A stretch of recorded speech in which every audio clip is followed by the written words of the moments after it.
There's no point standing around. We'll only be showered by more boulders. Ready your horses on the double! Be honest. Are all of us riding to our deaths? Yes, we are. And since we're dying anyway, you're saying that it's better if we at least die fighting? I am. But wait, if we'll die anyway, then who cares what we do? We could just disobey your orders, and it wouldn't mean a thing, would it? Yes, you're precisely right. Everything that you thought had meaning, every hope, dream, or moment of happiness, none of it matters as you lie bleeding out on the battlefield. None of it changes what a speeding rock does to a body. We all die. But does that mean our lives are meaningless? Does that mean that there was no point in our being born? Would you say that of our slain comrades? What about their lives? Were they meaningless? They were not! Their memory serves as an example to us all! The courageous fallen, the anguished fallen, their lives have meaning because we, the living, refuse to forget them! And as we ride to certain death, we trust our successors to do the same for us! Because my soldiers do not buckle or yield when faced with the cruelty of this world! My soldiers push forward! My soldiers scream out! My soldiers rage!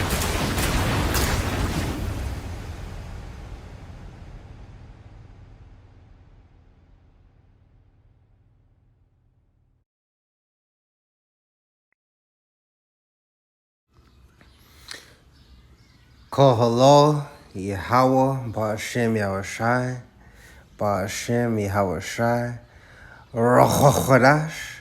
Let the elders that rule well be counted worthy of double honor, especially they who labor in the word and doctrine. To the 12 tribes which are scattered abroad, good reading. That's the vibes, man. Straight soldier vibes. Right, I was on YouTube on my off time. And I was so inspired by that because, spiritually we are likened unto soldiers. Right? So we're in a spiritual battle. And we can't buckle. Now's the time to rise and shine. All right, so this is Romans chapter 14, verse 8. For whether we live unto the Lord Yahushai. And whether we die unto the Lord Yahushai. Whether we live, therefore, or die, we are the Lord Yahushai's. Right, man. This is Apostle Paul just laying it down, man.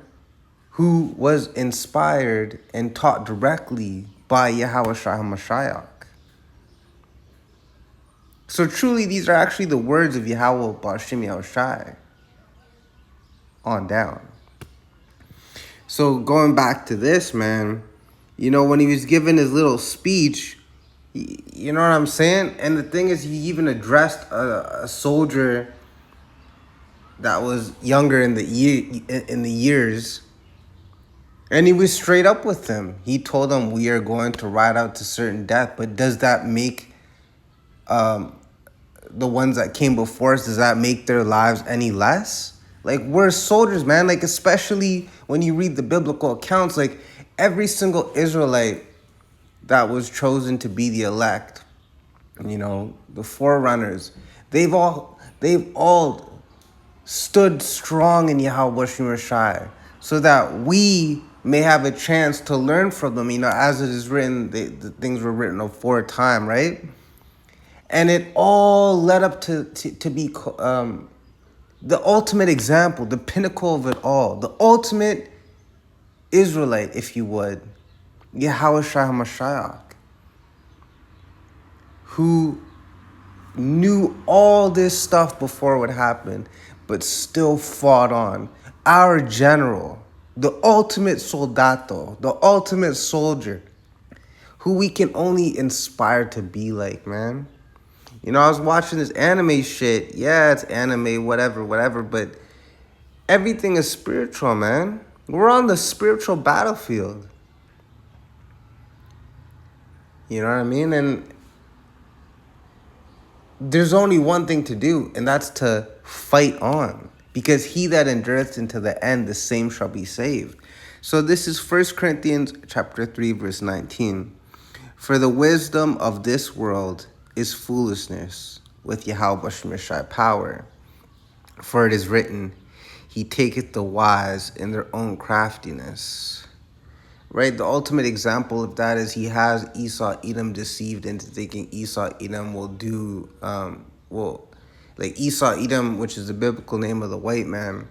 Yahweh Shemeshai has them deceived into thinking that they'll continue on forever. But in their so-called wisdom, as it is written, they're wiser than Daniel. But on the left-hand side, he's going to ultimately sweep them up, man. Obadiah 1 and 18. Verse 20, and again, the Lord Yahweh Shemeshai, note the thoughts of the wise, that they are vain, right? Useless. The thoughts of mortal men are but uncertain. Roughly paraphrasing, like, you know what I mean? But it says the thoughts of mortal men are miserable. Roughly paraphrasing. And not to mention, Yahweh Shemeshai created it in the soul anyways. He created the soul of that person that's thinking. He created their mind. He even created the thought process and beyond. So of course Yahweh Shemeshai knows them. Right? Verse 21. Therefore let no man glory in man, right? Woe be unto those that make man their arm, right? For all things are yours. Let's talk about the elect, man. Whether Paul, Apostle Paul, or Apollos, or Cephas, right, Apostle Peter, or the world, or life, or death, or things present, or things to come, all are yours. And ye are Yahweh Shai HaMashiachs, and Yahweh Shai HaMashiach is Yahweh Shem Yoshai's, right? There's an order to things. 1 Corinthians 14 and 40, let everything be done decently and in order. So we ain't got nothing to really worry about, man. All we got to do is keep fighting. Like, that's our, you know, in the world they call them one-trick ponies or one-hit wonders, right? They had one banger, one slapper that gets played for years and years and years, and that's all they did. Well, on the right-hand side, I'm a one-trick pony, man. All I do is know Yahweh Shai. All I do is, like Yahweh Shai. Like, what's the answer? Yahweh Shai, right? Who do you live for? Yahweh Shai. Because if you think about it, man, if you know that you have everything, like, to come, like, absolutely anything and beyond, and all you got to do is fight. Like, I learned this from Brother Tizayawan, man, who's fucking with them boys from the men from Men of Valor. It's like, Lord wills, you know, we're the elect. It's like, when Yahweh Shemeshai gives you, you know, your reward and you actually experience it firsthand and you have galaxies and women and substance, you're going to be like, damn, man, all I did was fuck up like 24/7 and maybe do a little bit of righteousness, you know, go to camp, because it says that all our righteousness is filthy rags, right? It's not going to be an even trade at all. It's not like we were doing 5,000 epistles a day. We, you know, mastered the Lashon Kodat, and we were going out every day. Like, even, you know, maybe, like, but of course still no, because man at his best is altogether vanity, right? But that shows you how Bush Mashai's mercy, man. That even though we put in, like, literally practically no work almost, because if you think about it, we were here for a vapor. We were, on top of that, we're willed to do what we do. It's not like we consciously be like, you know, I'm going to make a epistle today, and I'm gonna go to the exact scriptures. No, like, it's all ordained by Yahweh B'Shem Yoshai. So when you really think like this, you're like, wait a minute, I might as well just motherfucking on some Ecclesiastes 12 and 13. I'm just going to follow Yahweh Shai. I'm just going to keep fighting, and I'm going to, Lord wills, get my reward. Why? Because this is Matthew chapter 19, verse 29. This is Yahweh Shai Mashiach speaking, our general. And everyone that hath forsaken houses, or brethren, or sisters, or father, or mother, or wife or children or lands. But here's the kicker though. For my name's sake. So it can't be for any other reason, yo, but Yahweh Bashim Yashai's sake. That's very important and key. Because motherfuckers might be like, yeah, I cut off my sister because she wouldn't let me use the car. Like the fuck, man? So, for my name's sake shall receive 100-fold and shall inherit everlasting life. Now, 100-fold isn't like our 100-fold isn't Yahweh Shemashai's 100-fold. So when because it's thus said the Bible, thus said the Lord. So when Yahweh Shemashai is saying 100-fold, like, yo, your mind can't even comprehend, man. No eye has seen nor ear has heard, right? And shall inherit an everlasting life, like, right? Because if you read Wisdom of Solomon, for righteousness is immortal. So, the fuck, you know what I'm saying? Like, with that being said, if you like, there's no other choice but to put your life on the line for the ministry. Because look at all these benefits and rewards. You're going to get more than you could ever have gotten in the world. Ever. Yeah, you're going to have to go through your bullshit. But when I mean bullshit, I mean your adversity, your afflictions, your betrayals. You know, feeling like the Lord's not dealing with you when really he is. Essentially, Ecclesiastes 2:1, right? My son, if thou comes to serve the Lord, Yahweh Shemashai, prepare thy soul for temptation, right? Prepare thy soul for temptation to go back in the world, or just essentially just not put Yahweh Shemashai at the forefront. Which, I don't know why you would want to do that when you get nothing but benefits and peace and happiness from serving Yahweh Shemashai. I mean, look at Malak Dawadad, or King David in the English. He served Yahweh Shemashai with all his heart. Well, and yeah, he was the elect. But his son, which, you know, I absolutely love, Malak Shalom, you know, King Solomon, he was able to live in peace, essentially, for 40 years. Now, mind you, that's 40 years of back then's measure of time. So, and we were much stronger in every aspect, right? Spiritually, physically. So imagine the peace back then, yo. Right? But that was like a mini example to show us like what's to come, to show us that Yahweh Shai is going to be our king. And things are going to go back to the way Yahweh Shemashai set it up, to where originally it was set up to where Yahweh Shemashai is supposed to be our king. Right, that lined up with prophecy after the 1,000 years. Right, we're gonna rule with Yahweh Shai HaMashiach, and then after that 1,000 years, the planet's gonna be relinquished unto Yahweh Shemashai as it was truly intended. Right, if you read what's popping off in the Old Testament, Yahweh Shemashai intended it for us to have Yahweh Shemashai as our king. You know what I'm saying? Obviously in order, but I'm just saying we weren't meant to have human kings that would make mistakes or that would fucking, you know, fuck up. And if you read about the kings, they were like, there was like 3 righteous kings, if you think about it. Malak Dawadad, King Hezekiah, and King Josiah. And then everyone else, I mean, yeah, you could say Malak Shalom, but yeah. You know, with the chasing after the foreign women shit, you know what I'm saying?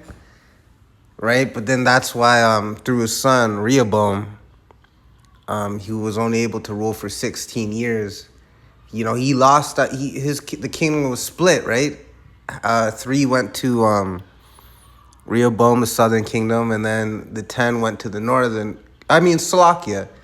Rehoboam got the southern kingdom. Jeroboam got the northern kingdom. All right, and then Rehoboam had a son, I think it was Abijah, who only ruled 3 years. But he was mentioned in the prophetic book of Iddo, but you know, we don't have that currently. So anyways, jumping back to, you know, the main point of this. So Jeremiah 29:11, or Yeremiah 29:11. For I know the thoughts that I think toward you, saith the Lord Yahweh Shemashai, thoughts of peace and not of evil, to give you an expected end. And I mean, on some carnal shit, if you're in the truth, like, your thoughts carnally, you just want Yahushua to return. Like, that's all you really think about. That's how you gear your life towards. Like, you move like everyone and everything is practically useless. Except for the men of the Lord, you know, the Akim wa Aqua, the elect. And you'll know, man, like, it's like you don't got to think about this stuff because the Lord he'll supply everything you need. You know what I'm saying? He did that with the prophet Yeram. And we're reading about him. He did that with Yeremiah. He supplied everything he needed, man. And Yeremiah was mad young, man. And he was going to mans that were way older. You know Jake, when they get older in this world, they think they know shit. But really, you get dumber the more time you spend in this world if you're not the elect, because it's like you're chilling in a sauna of wickedness. You know what I'm saying? But as it is written, the house of David waxes more and more strong, and the house of Saul, which represents the 2/3, they wax weaker and weaker. You know, it's only a matter of time before Yahushua makes his triumphant return, man. The general. And is he gonna find his what you want to be? You want to be a soldier that's fighting? Or you want to be the soldier that's fucked off, man? In other words, how you want to have your head in the kingdom? You want to have it hanging low on some 2/3 shit, or you want to have it hanging up because you were willed to basically be like, you know what, man, fuck the world, man. I'm just gonna serve Yahushua, and whatever happens, motherfucking happens. So with that, I hope y'all were edified. Shalom.